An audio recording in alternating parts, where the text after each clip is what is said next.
Welcome to Comfort Zone, a podcast all about pushing your hosts, well, outside of their comfort zone. I'm Christopher Lawley, and each week I'm joined by two incredible co-hosts, and one of them attempted a coup. As always, I'm joined by Matt Birchler. Matt, how are you doing? I'm still recovering from the coup myself. Really shocking. Yeah, it was a bit much. And we are also joined by coup attemptee, wow. coup person, Niléane. Niléane, how dare you? How dare you I take defile our democracy like this? Yeah. I take inspiration from the best, known as Emmanuel Macron. God. And oh boy. This was beyond the pale. This chapter is going to be called Democracy. Yeah. Okay. My French president knows all about democracy, and I aspire to do the same thing on here, to teach you about democracy. Oh, wow. Very patriotic. And Emmanuel Macron's democracy is exactly what you have witnessed. And be careful, it will happen again if we don't follow the rules. You will rue the day you put me in charge of the polls. So there you go. Wait, you're the one telling us to follow the rules, but you're the one that... She makes the rules, so she follows her own rules. I mean, Matt... Listener, if you don't know what's happening, and you've listened to previous episodes, you know oftentimes when we do our challenge, we'll do a Mastodon poll to let the people decide who won. Well, Niléane is in charge of all the posting for Comfort Zone. Handles all the posting to all the social media, Mastodon, Blue Sky, whatever. Handles all the poll stuff, takes care of it all. This week, she decided to have the poll, list 3 names on the poll so you can vote for 3 different, there's 3 different slots you can vote for. Choice. But all 3 names were Niléane. Yeah, free choice. So, I am declaring myself the winner because Matt didn't follow the rules and Niléane attempted a coup. So I'm declaring myself the winner. I disagree. Okay. I as Niléane 3, I believe in the poll, I still took 3rd place. So it is what it always is. that makes about sense. It's usually Niléane's first, I'm second, Matt's third. Sometimes Matt and I switch places, and in a rare occasion, we'll dethrone Niléane. So, I'm really starting to wonder if I understand what podcast I'm on. Like, I do not understand this challenge, apparently, because I never do well. Well, usually there is like a sentence for you to do something, and if you stay within that sentence, those guidelines, you have a good chance of actually winning, because usually somebody will go outside of that sentence. So it's usually a 50-50 chance if you win or not. I mean, when there's Apple TV in the guideline and you answer with Android something, might not be on the good track to win. Yeah, I'm gonna agree with Niléane on this, but I do not agree with her coup attempt. I think it's good that sometimes we have a coup like this, just to reset the clocks and remind ourselves that the almighty Emmanuel Macron is always right, and so am I. Didn't I attempt a coup in a previous episode? I feel like I did a coup. Yeah, you introduced us as your guests. That's right. That's what it was. It was totally... I think about that every day. I think it was still really early on in the show, so I was still memorizing the intro. Like, I didn't have it down just yet, and for some reason I said guests and not co-hosts. Sure. Oh, I have an excuse. It was actually my Ini who made the poll. No spoilers. Not caught up. Spoilers. Not caught up. Let's be careful. Yeah, I didn't say. I said my Ini made the poll. And I know, but I know how these conversations go. I'm just no spoilers. I'm not caught up. I'm like 2 episodes behind. So. Oh, that's on you. But okay. Well, when your girlfriend doesn't want to watch the show, you have very limited time. You change girlfriends. That's what you do. Wow, the nuclear option. You know what? I'm gonna pass on that one. My partner did the same thing. Like, they were 2 episodes behind, and I went ahead and watched it. I told them, no, I'm not waiting for you. So I watched them. Yeah, in our relationship, that's considered cheating. All right. So we have something else in our tiny topics. 2 episodes ago, when was it Devin that was on App Stories? John Voorhees challenged me to try Cheerwine. This is a kind of apparently an offshoot of Dr. Pepper, but it's an East Coast beverage. I have lived in North Carolina where John lives years and years and years and years ago, but I have never had this before. Now, I got some. It was very expensive. I got 3 bottles for $20 because it was an East Whoa. Coast drink. So I had to go through some hoops to get it. So it was kind of expensive. It is also a sugary drink, which I have not had a sugary soda since I was diagnosed being diabetic. So I'm not going to drink this whole thing because it would probably quite literally kill me, or at least cause me to lose a foot. So I'm going to try a sip of it. I have no idea what this is going to taste like. It's Oh, a you're going twist to top, do it so now? I'm going to do it now on the show. I have not tried this. It's been Oh, sitting in my fridge. nice. I have not tried it. Very It's been good. sitting in my fridge. John wanted me to try it on the air. All right. Tops off. Perfect. Cheers. Cheers. Looks like a Coke bottle. Ooh, it's very cherry-y. Very cherry-y. hmm Ooh, sugary soda. Have not had that in a long time. Does it taste like It's wine good. at all? No, it does not taste like wine at all. It tastes like, you know what it tastes like? It tastes like cherry Coke. That's what it tastes like to me. Huh. Okay. I mean, that's pretty good. Sure. Can you do some Yeah, really slurpy sounds for the audio listeners to make sure they know you're drinking? Yeah, sure.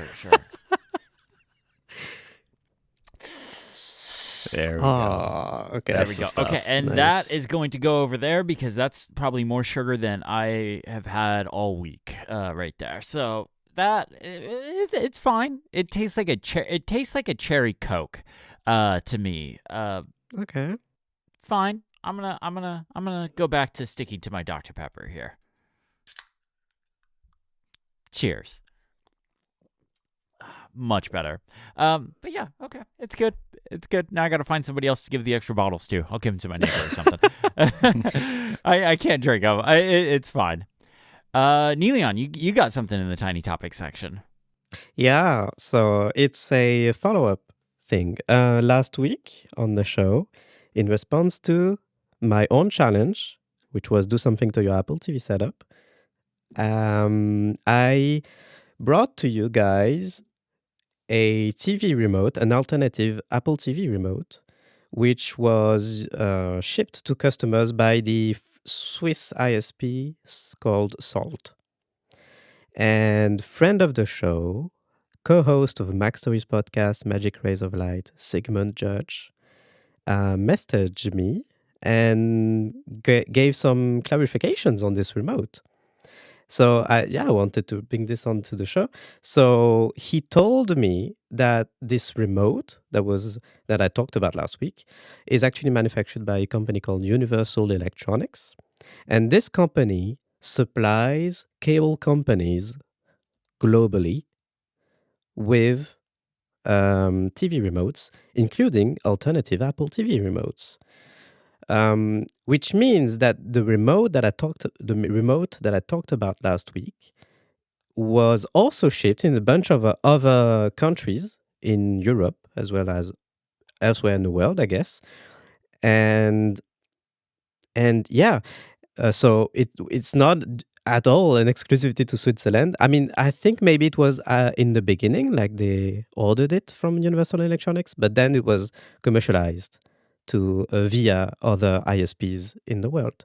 So there you go. He also told me that Universal Electronics, this company, seems to have an exclusive deal with Apple, which explains why their newer remote, you remember last week I also mentioned that they make a newer version of this remote for the Apple TV, which explains why this newer remote has a Siri button. And it seems to be the one, like the only alternative Apple TV remote which has a compatibility with Siri. So it seems like they have some sort of deal with Apple, this company. Also mentioned that I also mentioned last week that this new remote, the newer version of the remote, doesn't have the buttons that I really liked. The buttons to jump back and forward 30 seconds. Which was really useful to skip the scrubber on screen. Sigmund told me that he's not sure, but maybe this new remote can be configured on the Apple TV to behave like this with the skip buttons, because it only has skip buttons, skip back and skip forward.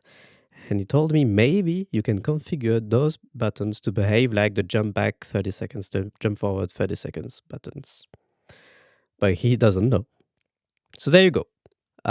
Follow up on this. These remotes, they're available in many places in the world. I've been spending this entire time looking for an American version, and I cannot find one. Oh, maybe it's like it. Maybe it's mostly in Europe. I don't know. You guys get all the fun stuff. I am finding some incredible remotes on Amazon, So there you go. and I mean that in a bad way. Oh, These are okay. these are atrocious. These are Okay. absolutely shocking. I'm sending you guys one right now. You'll know just from the thumbnail what Oh, I chaos can't this wait to is. click. Oh my. Oh wow. For audio listeners, yeah. Whoa, We will put a link in the show notes. this is amazing. This is. Imagine the current Apple TV remote, the silver remote with the black buttons. Now imagine every single empty space is filled with more buttons. It's just buttons everywhere. This is the biblically accurate Apple TV remote. Mm-hmm. Yeah. Okay, this thing is $6. I am buying it. I'm buying it right now. It'll be here Wednesday. I will. It'll be here Wednesday. I will report back. It's $6. I don't mind biting the bullet for this. I am totally. Okay. I will absolutely try this remote. Ordered. It'll be here Wednesday. Yeah. This Wednesday. So we'll have it in time for the next recording. Nice. Yeah, I'm buying this. Yeah. Well, Chris, I hope our orders don't overlap because I too am buying gosh. it. Nice. All right. Can we skip to the show? Let's do it. Let's do it. Let's get into it. All right, Niléane, you're first up in the document. What do you got for us this week? You literally haven't put anything in the document except we don't know what you got. So what do you got for us? All right. So remember when I was talking about remotes? Oh no, here we go. And I was saying how there's a newer version of this remote that I didn't have. Well, now I have it. And this is my topic today. Okay. So I Let's go. ordered the newer version of the remote that's sold by Salt in Switzerland. And it turns out this newer version of the remote is also used by a French ISP called Free, like Free. And Is it free internet? no, but No. you're very Okay. close. Like this ISP was well known because when they arrived on the French market, they had such low prices that it brought the whole market down. Nice. Like the whole prices across the market down. And still today in France, like the cost for fiber and cost for 5G, etc., is super low compared to our neighbors in Europe, just because of this company. Oh my god. I'm jealous. Yeah. Yeah. I'm in a Discord with a bunch of British people, and if they ever want to just absolutely wreck me, we start talking about how much we pay for internet service. It is ridiculous. Yeah, I like to do that as well with people. I pay $120 a month for my internet service. It gets Jesus. me. It's supposed to get me 1,200 megabytes down, but only 40 megabytes up. And as somebody that uploads large video files to the internet, 40 megabytes up sucks, and that is the fastest I can get. And everyone was like, "Oh, hey, when you Yeah. buy a house, you'll be able to get fiber." Well, bought a house. Guess what? Oh, It's nope. outside of the fiber ring. Same. Yeah. I pay Nice. $180 a month for a gigabit down and 20 Are you megabits for a second up. real? Whoa. And Wow. and you might be like, why don't you get something else? Why don't you find a better option? It is literally this or DSL, which is like 20 up and 20 down. So it's symmetrical, but it's 2% of the speed. This is my fastest option. I could go with AT&T, but it's apparently half the speeds and half the upload speeds. So I would be where Matt is with 20 megabytes up, which no. Megabits, not even megabytes. Megabits. I know. I knew that too. And I know you know that. I just want to make sure because it really is as bad Yeah. as it sounds. And I don't want people to be like, oh, 20 megabytes isn't that bad. Do you want, Anyway, do you want to apologies. hear mine? Hit yes. us. Okay, so we're paying 29 euros per Oh my month for our fiber plan. It's one of the cheap plans. So we only have, at the time, currently 400 down, 400 up, symmetrical. And last week, we got an email from my ISP telling us, hey, without a change in price, we're upgrading your plan and you'll be getting 1 gig down, 1 gig up starting next month for the same price. So oh my gosh. we're pretty happy right now. Niléane, can I move in with you? Yeah. Yeah. Can comfort zone become a commune? It's a good time to flee your country, just saying. So, yeah. Sorry, Matt, I interrupted you. No, it's okay. It's okay. We also have a cap on our internet, so if I use over 1.2 terabytes in a month, they start to charge me extra. What? I pay an extra, I think it's like 30 or 40 bucks a month to sidestep that cap. Because I absolutely would go over that cap every single month. Insane. Like, there's no way, because Danielle and I both stream video all the time. I'm thinking of opting into that because our bill does fluctuate a little bit because we're always very close to it, and sometimes we go over, sometimes we don't. But that's insane. It is nice.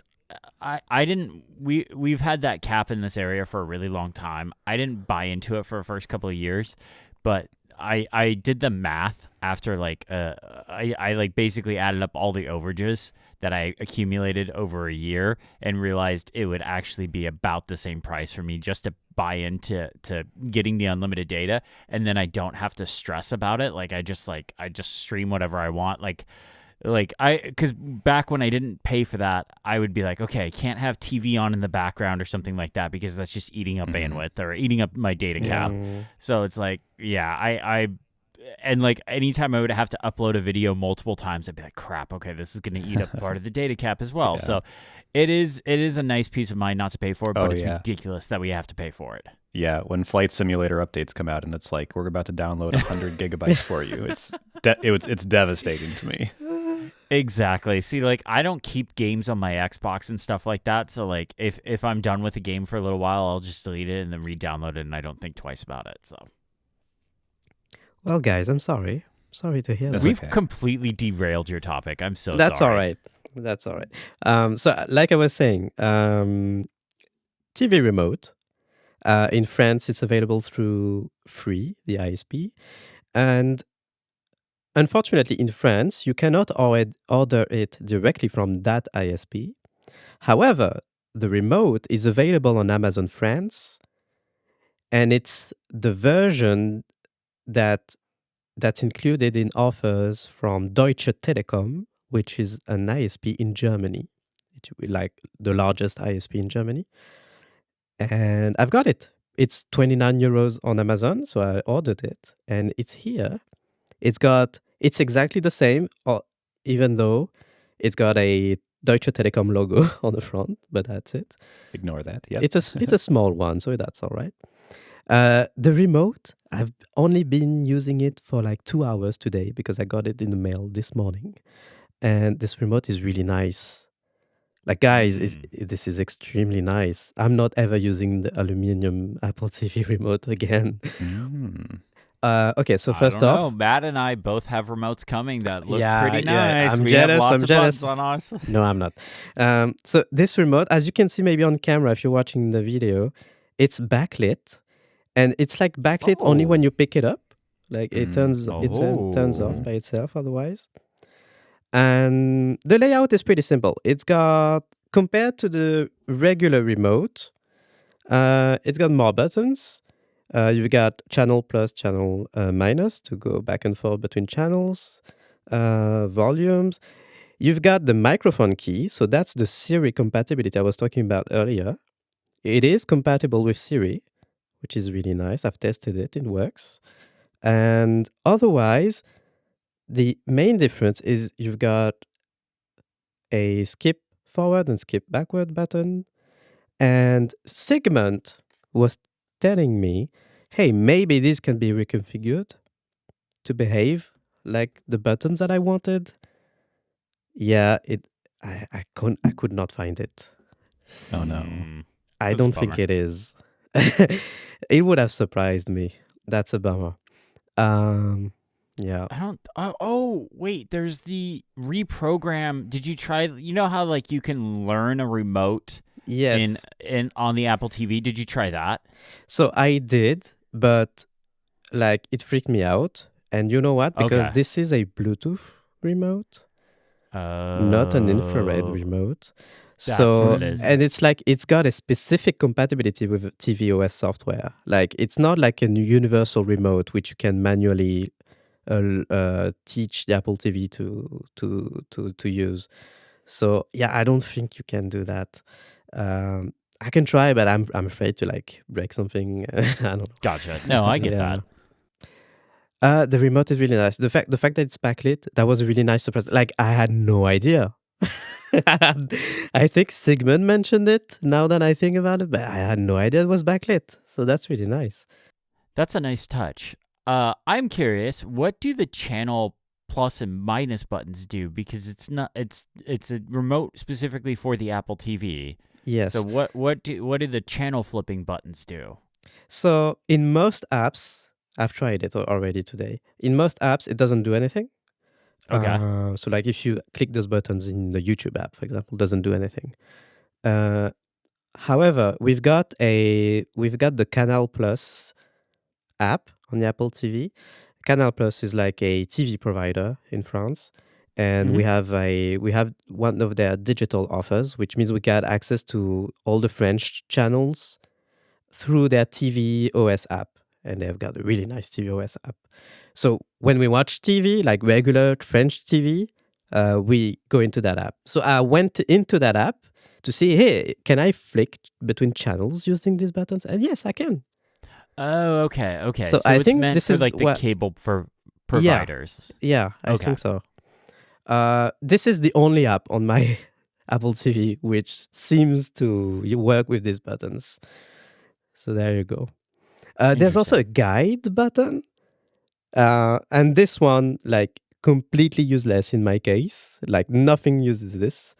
It's supposed to bring you to your, like, same thing. If you got a cable provider and an app that supports it, maybe it brings you to that.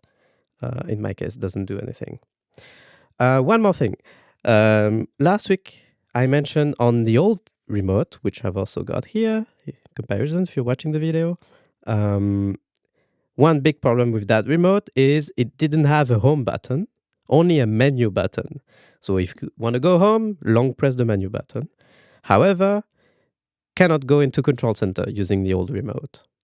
Impossible. Which is why I was saying, hey, I'm not going to keep using that. Because we need to go into Control Center all the time. I mentioned last week because we switch profiles all the time, but I also remembered, hey, because I also use my headphones with the Apple TV all the time. And to switch the audio output on the TV, you got to go into Control Center. Mm-hmm. Yeah. So there you go. So this new remote has a home button. Solved. Nice. Can go That's into great. Control Center, this one. Oh, I It really want also this. has a power button. And funny thing, this remote behaves in very particular way with the power button.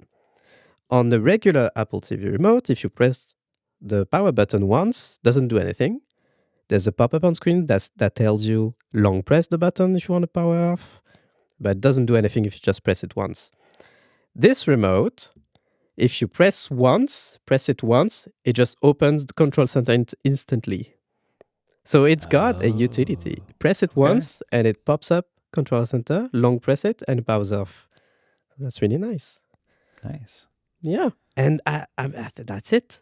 I think this is the one. I think I'm going that's great. to put back the two other remotes in the drawer using this one. It uses two AAA batteries in the back. So it's simple as that's that. a bummer. I think it's nice. I like it. Oh, okay. They last forever, though. We have we have rechargeable batteries at home. I think it's nice. If that was available in the US, I would buy that instantly. I actually 100%. think Danielle and her mom do not like the Apple TV remote. In fact, they frequently grab so I have the LG C2 OLED TV. So I have the LG remote. Yeah. They frequently grab that and use that because it works with the Apple TV.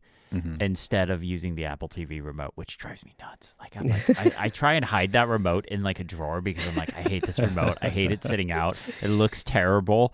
Like the Apple TV remote just looks nice sitting on the coffee table. It has a spot if I put it there. If somebody else sets it down, it is in a different spot because anyways. Yeah. Yep. I love my girlfriend. I love my girlfriend. I love my girlfriend. Man, tough episode for her. Yeah, I know, right? for her. Sorry, Danielle. Love you. But yeah, no, I would buy that remote in a heartbeat if it was available in the US. Yeah, and even the buttons, they feel nice. Like they feel clicky, but not too hard. Are they like the membrane squishy buttons? I don't know how do you do that. Like, do they feel like really soft to the touch? Like when you push down, like are they kind of soft? No, they're or are really they hard clicky. plastic. They're clicky. Ooh. Are they noisy? No, they're a Good. lot more silent than the Apple TV remote. Okay, good. My biggest pet peeve is clicky buttons on controllers. Video game controllers. Yeah. Xbox has like clicky buttons that drive me crazy. Ugh. So I kid you not, I spent the money. So when I bought my Xbox Series X, it was a bundle thing, came with 2 controllers. Great, fantastic. I literally bought the Xbox Series Elite controller because the standard Xbox controller is so hollow. Yep, Matt, that's the exact one I have. The standard Xbox controllers are so hollow that when you push a button, it sounds horrible. And the Elite one, because it has a built-in lithium battery, it's got some weight. It's kind of like a mechanical keyboard. You fill that thing up, there's less of an echo. So much nicer. I don't use the paddles. I don't use any of the extra stuff that comes with the Elite controller. I don't care about any of that stuff. But Same. The Yes. buttons aren't hollow and they don't rattle, which the standard Xbox controllers do. It's the dumbest thing I've ever spent money on, but yeah. Have you considered doing the No. tape mod on the controller? Just put some tape inside the controller like you do a keyboard. I've thought about opening up the Xbox controller to see if that is something that's possible, but it's just one of those things like, I'm like, I don't know if I really want to do it. But to be fair, I have these 2 standard Xbox controllers that aren't being used because they rattle, so maybe I should just try it out. I might do it. I don't know. We'll see how easy it is to open those up. Yeah. I will say, Niléane, on the batteries for that remote, I actually Yeah. do see that as a feature, which is becoming an old man opinion of myself. Like I used to like internal batteries that charge over USB-C for everything, but like I have like these old iPods that don't turn on and don't hold a charge anymore, and there's really Yeah. nothing I can do. But then like I have my Game Boy from 2001, my Game Boy Advance, and I just pop in double A's and it works just like it always has. Like Yeah, I long agree. term, it is nice to have like just replaceable batteries. It's really, really nice. So that controller will work for years. I can see that. So my girlfriend's mom came over a couple of weeks ago and she brought over a box of old phones. Had some old iPods in it that I set aside to see if I can fix up. But she brought over some old iPhones and stuff like that. And a couple of them actually had expanded batteries. And I'm like, oh my God, you've just had this sitting in your house for how long? I literally went back and I grabbed our shovel, went in our backyard, got some dirt and like dug all that stuff up and like put it in a box, and I was like, okay, this is gonna sit here and then I'm gonna go take it to electronic recycling place, which isn't that far from our house, thankfully. But I was like freaking out when I saw that. I'm like, you have no idea how dangerous this is. And with changeable batteries, you don't have that. Yeah. Although make Yeah. sure if you like are putting something away for a long time, take the AA out, take the AAAs out, because Yeah. those will start to get nasty.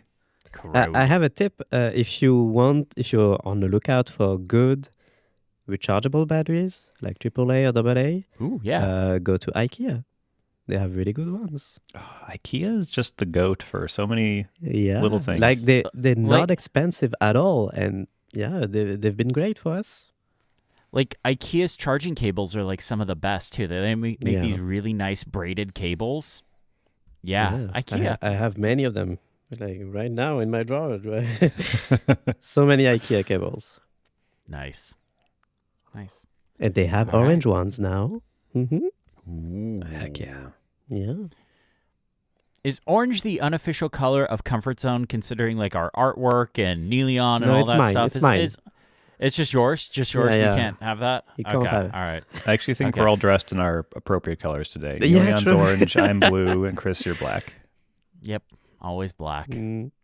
So anyway, I could talk about remotes for another 20 minutes, but I think, Chris, it's your turn now. All right. Well, I have an app for you all this week. I have an app called Anybox. It is a bookmarking and read it later app and stuff like that. I've tried to put all of my bookmark URLs that I've been wanting to bookmark, like apps I want to check out, articles I want to read, stuff I want to buy to either like review for the channel or comfort zone, or stuff that I might want to just buy personally. I've been trying to put all that in Obsidian.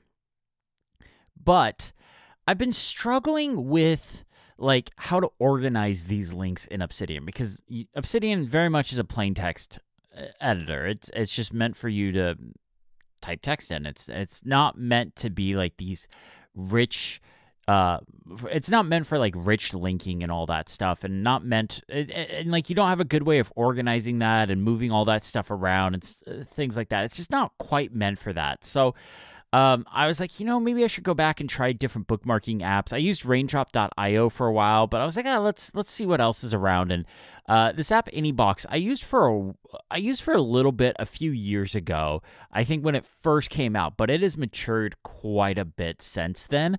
If I remember right, like I had like an issue with a bug or something. I don't remember the exact details, but I moved on from it. But now that I've come back to it, I quite like it. So there's a bunch of stuff you can do for it. So like I said, you can paste links in there. It pulls a description of the link. It pulls a hero image. It pulls the title and all that stuff. And it does a really good job at like displaying a link. It also supports notes, images, and files, which I don't use any of that. I feel like it's the big issue with this app is it bites off a little bit more than it can chew, or just bites off a little bit too much. But what I do like about it is it has tag support. So as you add URLs, you can add tags to them, and they get organized into different tags and stuff like that. So, I have tags for like iPad apps, iPhone apps, Mac apps, gear I want to cover for the channel, gear I want to cover on Comfort Zone, household projects, keyboard stuff, YouTube videos, all these sorts of tags in here that are just really helpful for me to just quickly jump into like, okay, I need something coming up for this week's episode of Comfort Zone. Do I have anything I want to cover? Do I have anything I want to order for a future episode? Something like that. Kind of nice. When setting this up, there is support for a card and list view. So very typical, what you would think of as a card view, where like it'll just have an image and a title and like a 1-line description or 2-line description underneath it. And then there's list view where everything's stacked top to bottom, image, title, description, top to bottom, all that stuff. What I love about Anybox is it doesn't force you to use one or the other. So, for example, those gear tags that I was talking about, I like to organize them in list view. But the YouTube tag that I talked about, I like to support that in a card view. So that way I can kind of just, see everything, just works left to right, top to bottom. You can have multiple stuff next to each other. It just takes up the right amount of space. It's really good. So the fact that it doesn't like kind of like stick you to one of those or the other is really nice. But the feature that just absolutely kind of sold me on this app is its deep link support. So for any item in Anybox, you can right click it or long press on it and you can copy the deep link. So you can paste this in any note-taking app, Safari, reminders, whatever. You can paste this, you can tap on that link, and it'll jump you right to that item in Anybox. But it doesn't just work for it doesn't work for just specific items. You can copy the deep link to a tag. So what I've been doing is I'm working on hey, here's a bunch of iPad apps that I've been trying. So I have a tag with iPad apps. I copied that deep link to that tag and pasted it in my Obsidian note that I'm doing for this video. So I could just jump back and forth between the Obsidian note and this specific tag in Anybox, which is really nice. It's kind of a killer feature right there. what you can also do with Anybox that I found kind of really interesting is if you long press on any item, you can create a reminder. So I'm like I've said, I'm using reminders right now. So you can create a task based on any item. And with reminders, as you all might know, there is a URL section. If you paste something in that URL section for reminders, you get a little icon next to the task when it's kind of all said and done. There'll be a little icon that pops up to it, and you can tap on that icon in reminders, and it jumps you right to that item. So this is kind of a quick way of like, just long press on an item, create a reminder. You can be like, oh, I want to check this app out for Comfort Zone. And it'll create a task in reminders. You can fill out all the metadata, and then when it's done, I can just tap it, and it just jumps me right to that item in Anybox. I'm like, okay, that's kind of cool. So you save things to Anybox, and you can deep link to them from places. Mm-hmm.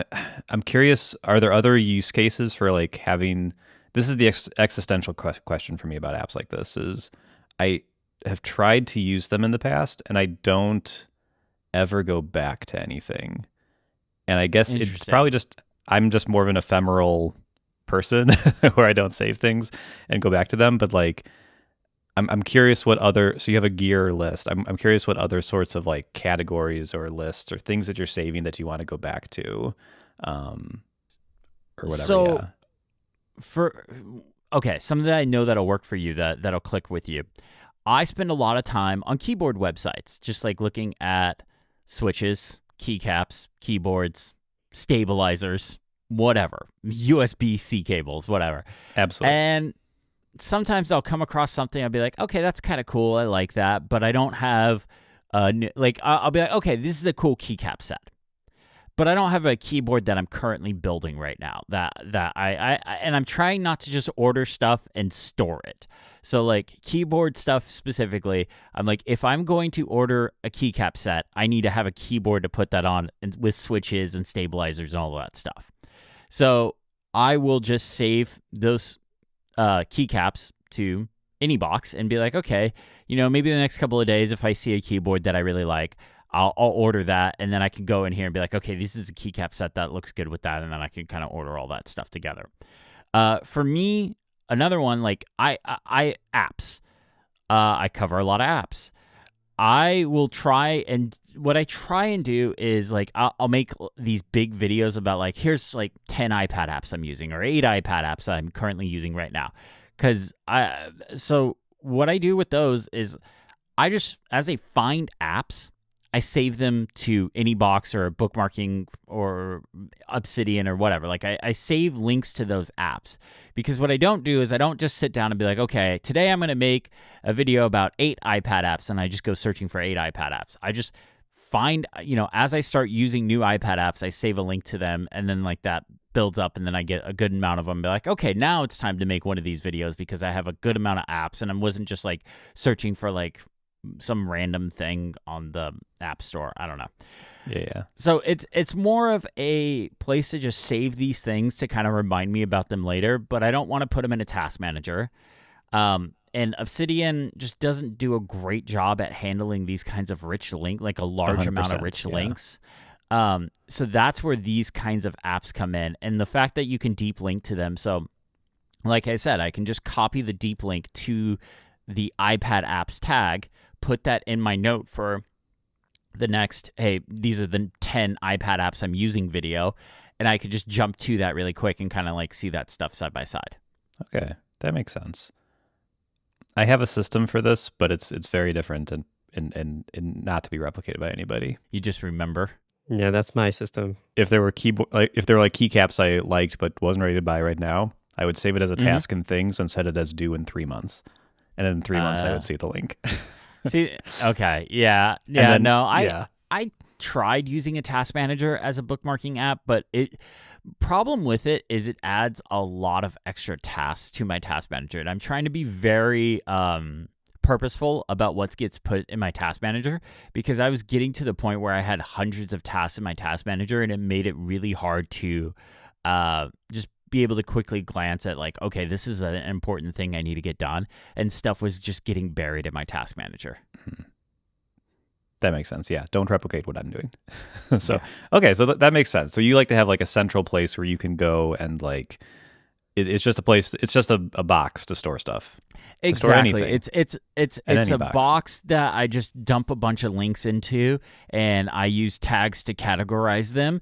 And as I'm like, okay, I'm prepping for Comfort Zone. Like I'm prepping like my next 4 topics for Comfort Zone. Is there something that I saved that I might want to review on Comfort Zone or something like that? Then I can jump in there. Like for example, okay, upcoming topic. I'll just spoil it. I bought one of those terminal things. The e-ink displays. I bought one of those. That was in my Comfort Zone folder. I just bought it, and I was like, okay, whenever that gets here, that'll be a topic. Chris, you're so much more put together than me. It's very impressive. I wouldn't go that far. It's a fake it till you make it kind of thing with me. Maybe. I mean, you said I don't just, if I need to make a video about like, here's the 8 apps I'm using on the iPad, I like to have a plan. I like to have them build up. And you're like, I don't just like wake up one day and say I'm going to do it and then look at my phone or look at my iPad. This is what I do. This is exactly what I do. This Like is I'll be like, I write "Oh, articles as well. I haven't made a video in a week. Let's see. What am I enjoying? Okay, that's the video today. This is my content strategy. And this is why it takes me forever to make videos. This is why it takes me no time at all. Yeah. No, I let things build up because I try and like, okay, because like a lot of times what'll end up happening is I'll add an app to that list, and then I'll start using that app for like a week, and I'll be like, okay, never mind, this kind of sucks, and I'll kick it off the list. So like it's just kind of like a way of me using those things and making sure like I'm actually using them for a good period of time before I sit down to review them, because what I don't want to be, and I'm not saying you are, but there are certain really big YouTubers out there that I know for a fact probably spend less than a day using tech devices and apps and things like that, and then just make a video about them because apparently you only need a day to review something. What? Nope, I'm not calling anyone out. Nope, never mind. Moving on. Are you calling me out because I only got the remote this morning? Yes. Yeah, it's actually a direct attack. Wow. No. I'm pretty sure with a remote you can be good for a couple of hours, but you know what? Moving on, because I don't want to get anyone in trouble. I don't want to get yelled at. Well, I'm in trouble, so sure. No, I'm not. I was not talking about you. There's. Anyways, moving on. Names. No, okay. No, please move on. Please move on. I'm definitely not naming names. This is so long. Definitely not naming. I'm trying to move on. Please move on, Chris. Come on. Okay. All right. So Anybox, so you can customize this app really. It's absolutely wild, the customization you can do. You can completely change what shows up in the toolbar at the bottom. There's a list of options. Some stuff is disabled by default. You can move things in there. Like, for example, I added the option to change how items are sorted in a view. So whether it's a tag view or one of the built-in category views or something like that, you can change how things are sorted, whether it's oldest to newest, newest to oldest, name, whatever. You can change the default behavior from when you tap on an item. So by default, if you tap on an item, it shows like this another toolbar that you can add a bunch of stuff in there. I don't care for that. I just change it so that when I tap on an item, it opens up into the default web browser. Speaking of default web browser, you can set it up so that like if you open something in Safari, it always opens in reader mode. That's okay, but considering I use this to save links to gear, apps, YouTube videos and stuff like that, I don't always want that, so I don't have that enabled. And then you can change the swipe actions to do different things, whether it's opening something, moving something, deleting something, editing the metadata, whatever. You can do that. Really, really great. There's so much more you can customize with this app. This is just like a few highlights. Like we literally do not have the amount of time needed in order to go into everything this app can do. It's very, very extremely customizable. Like I said, it can be a bit much. Like it shows the like you can save files, photos, notes, which I'm not sure why you would save notes, but if you want to, you can. There's a lot you can do with it. There's also another section that shows you where you saved from and like what computer it was saved from, which I think is a bit much. Like I don't think that's necessary. I wish there was the ability to turn those off. you could collapse those sections on the sidebar, but you can't just turn them off completely, which is a bummer because I just don't use them. They're just in the way. But overall, really great bookmarking app. It's really, if you are using another bookmarking app and it has an export feature, Anybox has a very wide way of supporting importing from other apps, and it also supports exporting too. So like your data isn't just locked in there like some apps. You can absolutely export stuff, and you can export stuff, you can import stuff. I don't know where I was going with that. Sorry, my brain froze for a second. But you can import. So like I imported all the stuff from Good Links, and it worked like a champ. It imported not just all the links, but it imported the tags as well. So like I didn't have to go through and re-tag everything, which was really nice. It is a subscription app, but it has a very generous free tier, so you can absolutely try it out for a while and just like see if it's for you. It's not like one of those things where like you have to make a decision to subscribe before you can do anything. It's a very generous free tier. It's $15 a year if you want to subscribe yearly, or I think there's a lifetime subscription that was like $30 or something like that. Whatever way you want to go, that way. And the lifetime one obviously is just a one-time purchase. But yeah, that is Anybox. You know what I like about it? What's that? The icon is really nice. And they have an orange icon. They have a lot of different alternative icons. But so if you use like the dark mode icons in iOS and iPadOS 18, the only one that supports the actual dark mode icon is the default one, which is a bit of a bummer.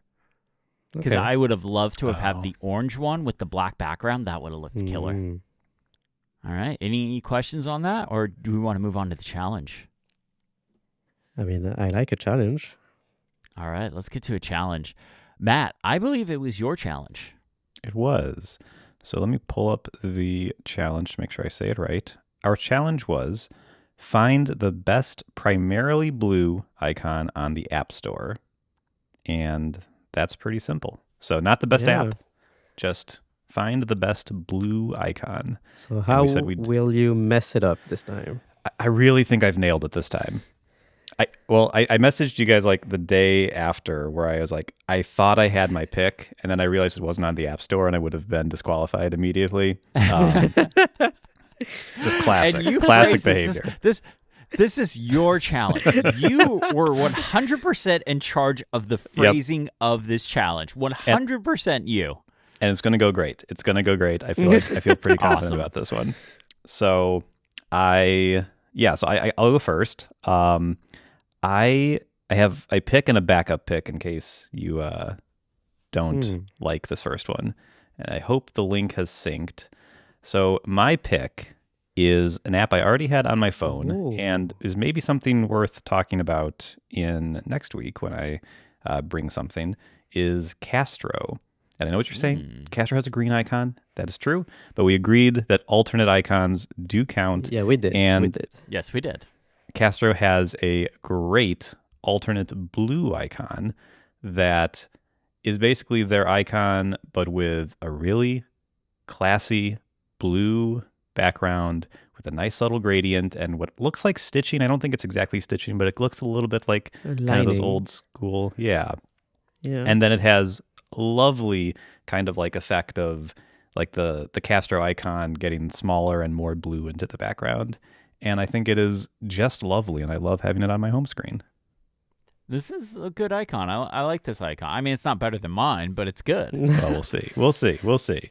I like it, but I'm not a fan of mixing turquoise like this with a deep blue. I think it looks good. Oh, you do? Okay.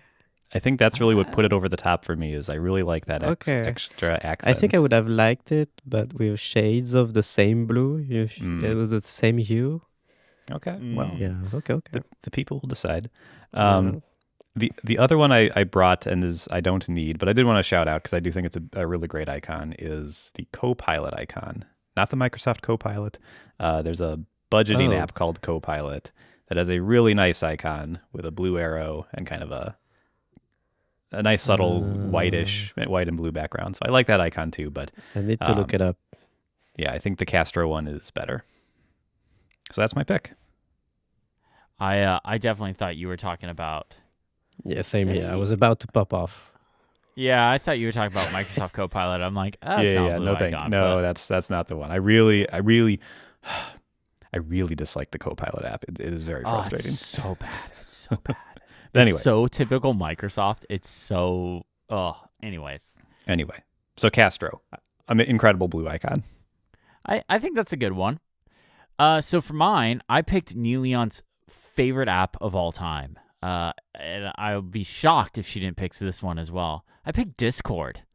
But not the Discord app icon you're thinking of. If you go into the show notes and click my Discord link, there is a custom Discord app icon for iOS that is kind of like 80s synth kind of thing, where it's got this starry background, but very blue. Yeah. And the Discord icon itself, though, I don't even know what that thing is kind of like this. It's a gradient from like blue to gunmetal to black to purple, pinkish, whatever. Like it's kind of like I don't even know how to explain it. Like it's just very metal, very synthetic. Yeah. In my dock, it is the only custom icon. Well, actually, no, I take that back. I'm sorry. I have 2 other custom icons. I forgot. It's one of 3 custom icons in my iPad dock.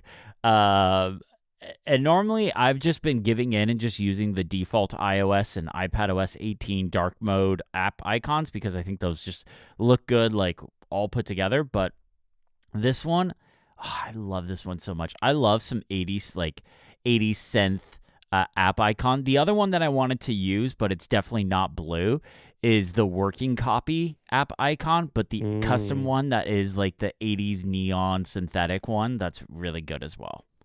Now, wait, which one? What's the name of the icon? Do you know what the name is? For Discord? For Discord, yeah. Let me look it up. Hang on. I have no idea. I'm looking at the Discord app right now. I feel like I don't have this option. App icon. It is called Galactic Chrome.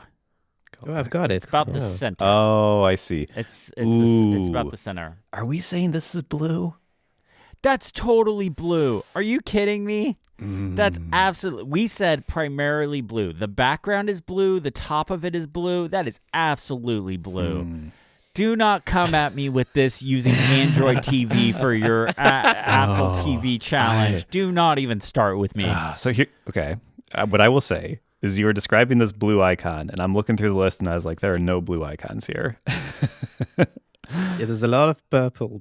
I think that is a purple icon. Absolutely blue. That is a dark blue. That is a dark blue. I mean, the night sky is pretty blue. Yeah, no, I don't care about that one. I like my Galactic Chrome. I'm going to allow it. No, of I mean course. the night sky in your Galactic Chrome. Oh, I thought that was another I was defending one. Okay, you, man. Okay. Thank you. No, I see. So I picked this one because the background is clearly blue, and the top part of the Discord. What is that? What even is that? The Discord icon thing. Are It's they a ears? little bot. Or is it a controller? I don't know what that icon is actually. Oh, is it a controller? It looks kind of like a controller I think it is with a eyes. controller. Wow. Okay. Okay, I thought it was like an alien or something. Okay. Yeah. Anyways, the top part of the Discord. Robot.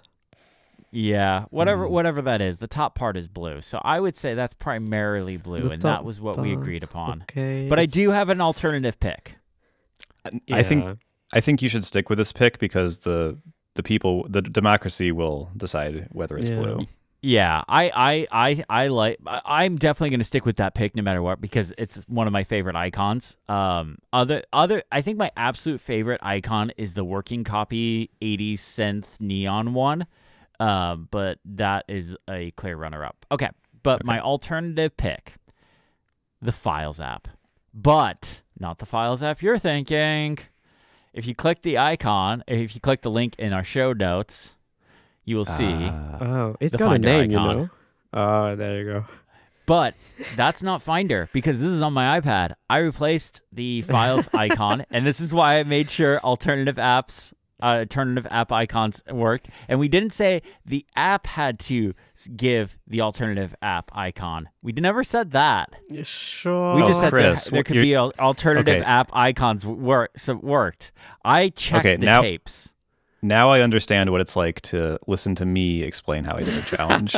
I checked the tapes on this one. I edited the show, and when I was editing the show, I was very carefully listening to exactly what we said. And we said alternative app icons are okay.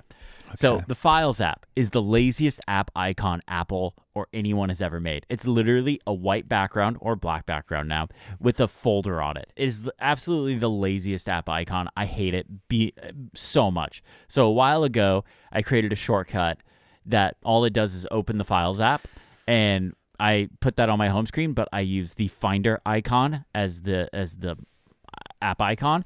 And who doesn't love the Finder icon? Like, it's a good icon. Who doesn't love it? It is a great. It's why Apple still hasn't replaced. If Apple were to ever replace the Finder icon, there would be riots in the streets. You know what? You say that, but this is where I pull out my old man card. People rioted when this icon came. It used to be a different icon, and people were very upset when they abandoned the old one with the smiley that went across.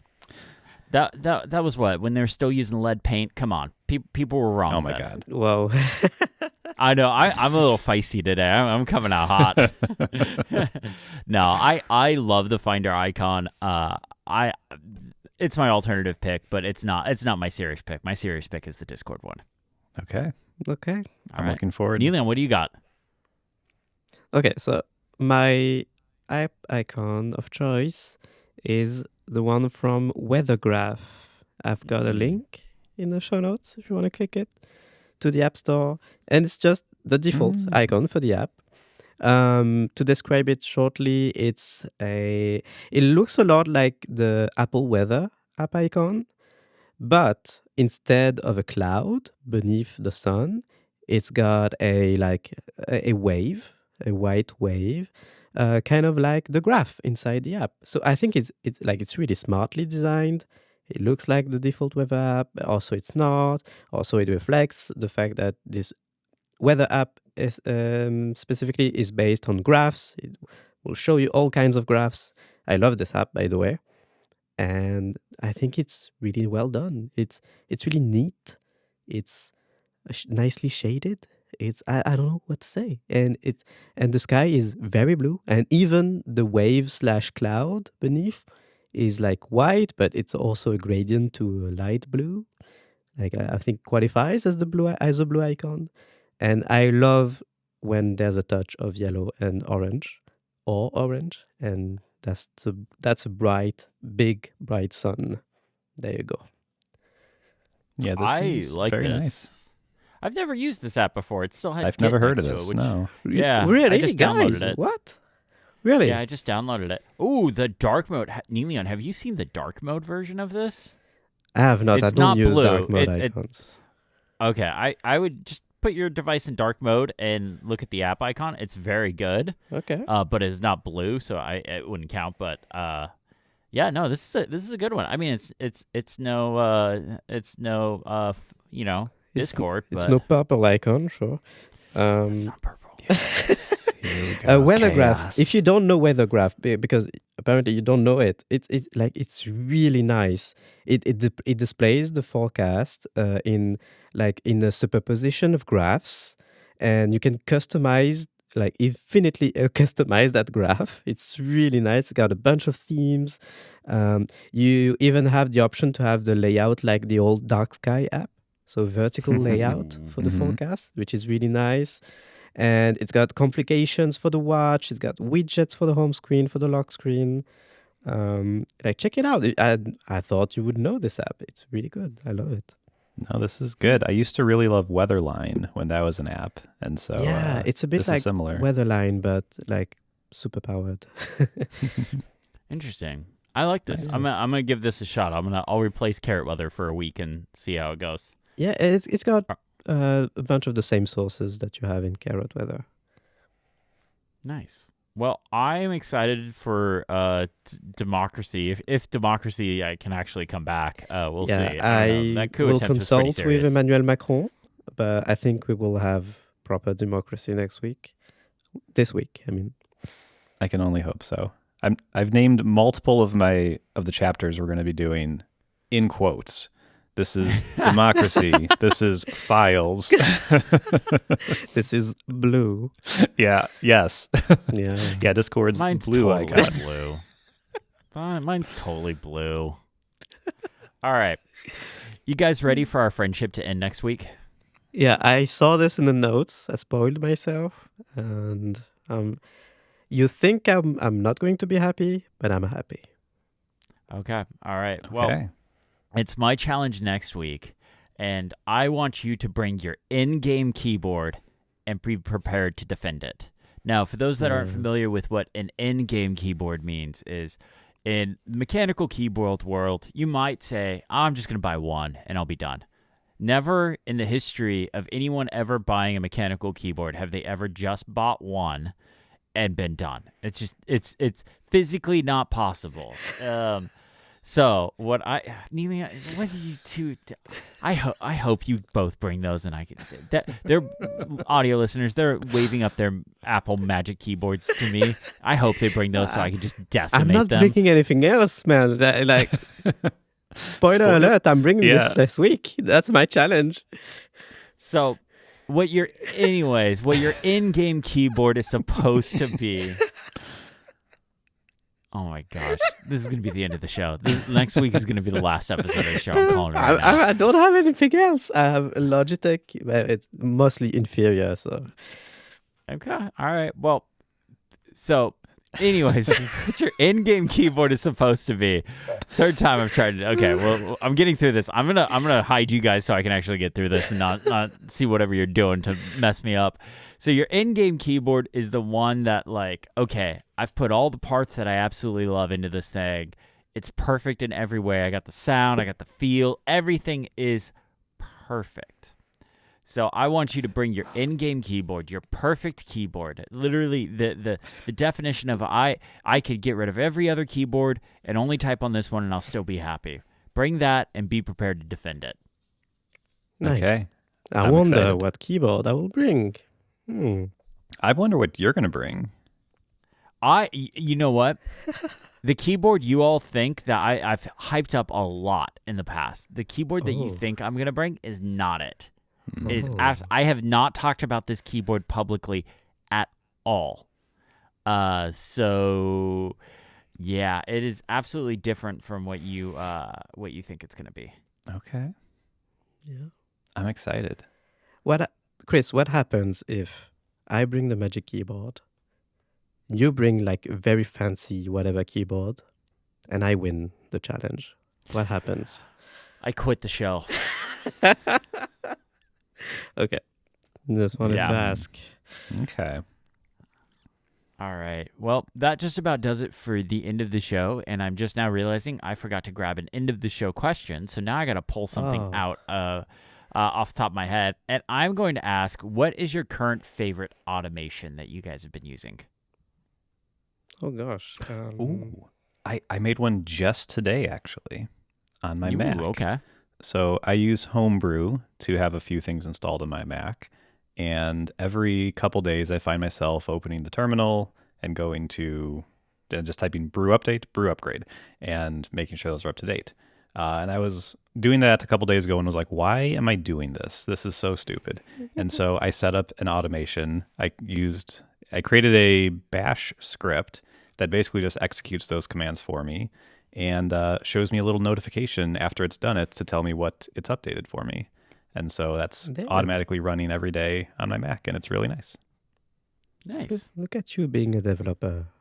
Nice. He's all fancy pants over there. I broke the seal on development, and now I'll never be the same. Making bash scripts. I also okay. So I have my pick as well. My answer. On my Mastodon server, which I host myself on a dedicated server. I've installed, like recently, about 3 weeks ago or something, I installed a script that runs automatically every 15 minutes, and it's called Fetcher. It's on GitHub if you want to look at it. This script, what it does is it will fetch remote replies. If you speak Mastodon, you know what I mean. It will fetch replies to all the posts in your timeline, which means that's a problem in Mastodon often is you go to a public post and there's not all of the replies are shown in your client. That's because the server that's hosting the post is the server that will get all the replies and not yours, not your server. Mm. So what the script does is it will fetch all of the public replies to a post in your timeline. And yeah, it's been running on my server every 15 minutes, and it's really nice. Like in Ivory now, I've got all the replies. I never have to open a link. That's great. Yeah, I was able to install this because I host the Mastodon instance, my Mastodon instance myself. I'm not sure if it's possible at all if you don't. But maybe I don't know. Yeah. I host mine through Mastohost. Yeah, And I think don't know. you can email them. They're pretty receptive. Like it's clearly you're talking Yeah. to people who are doing it. So I could probably request this be added and see if they can do Yeah. it. But this is great. Do you know, does it pull in favorites and boost counts as well? It doesn't. Okay. Only replies. It's got a bunch of rules. Like you can say only fetch replies to posts in your notifications, or only fetch replies to the last 300 posts in your timeline. It can also do this thing where if someone followed you recently, it will fetch all of the posts from that person in a time period. So like if somebody you don't know just followed you and you go to their profile in your client, most of the time like their profile is empty because your server hasn't fetched their posts.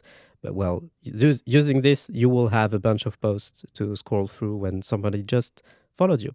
That's really nice.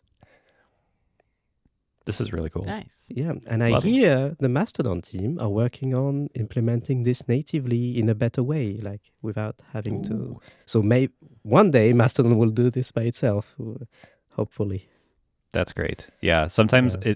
it is interesting. One of the things about Mastodon that's interesting is that like a lot of the posts that show up in my feed, they might be viral posts, but they show like one favorite because Yeah. only one of my followers has interacted with it. And I find that kind of freeing in a way. Like I'm not like, it feels less of a popularity, not a contest, but like I don't know how successful a post is when I see it in my feed. And so I kind of get to decide for myself if it's cool or not.